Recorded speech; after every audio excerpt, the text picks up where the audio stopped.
In the heart of an ancient oak tree, hidden behind cupboard doors and cinnamon-scented curtains, there lies a kitchen, unlike any other. It hums with life. It sparkles with flour dust. And it's home to the tiniest chefs the world has never seen.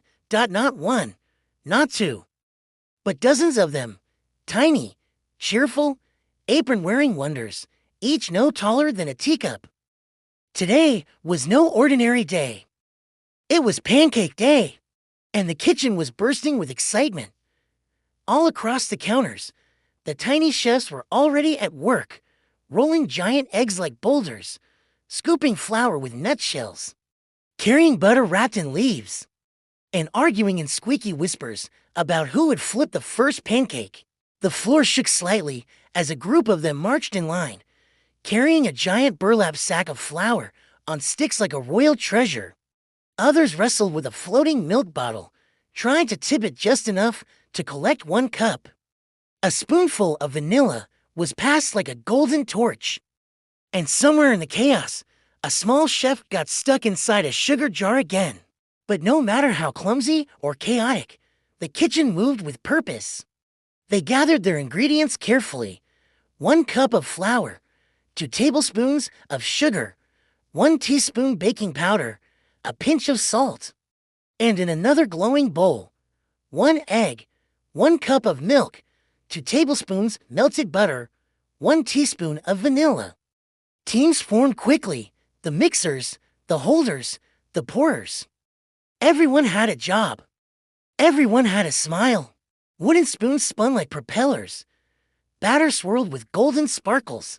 Someone added cinnamon by accident, and it turned out to be a delicious mistake. The room filled with warmth as candle stoves flickered to life. Tiny pans were placed gently on the fire. Batter was poured with thimble-sized ladles. Landing in perfect little circles, a cheer went up as the first pancake bubbled. Another as it flipped cleanly into the air.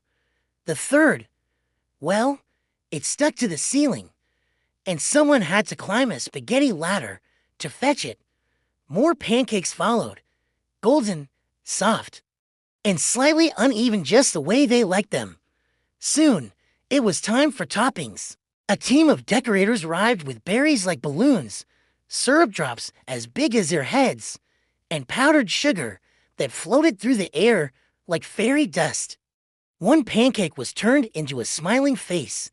Another became a pancake tower, complete with tiny syrup flags, until it collapsed with syrup everywhere. And finally, a long leaf table was set, forks made of twigs, plates carved from seashells, and pancakes stacked high like mountains. The chefs gathered, silent, hungry. They took the first bite. Warm, sweet, magic. They laughed. They danced. They licked syrup off their fingers. And then they rested, leaning against crumbs the size of their heads, full and happy. Now, do you want to make these tiny chefs' favorite pancakes? Here's their secret recipe. 1 cup all-purpose flour, 2 tablespoons sugar, 1 teaspoon baking powder, a pinch of salt, 1 egg, 1 cup milk, 2 tablespoons melted butter, 1 teaspoon vanilla. First, mix your dry ingredients together in a bowl and your wet ingredients in another. Then gently mix them together. Be careful not to overbeat your eggs. Next, cook your pancakes on a medium heat. When you see bubbles forming, it's time to flip, and when they're all cooked, pile them up high and cover with whatever makes you smile. Because in a world full of magic, sometimes the simplest things, like pancakes, bring the biggest joy. We loved making this recipe with you. Give this video a like and join our tiny chef family by subscribing. See you next time.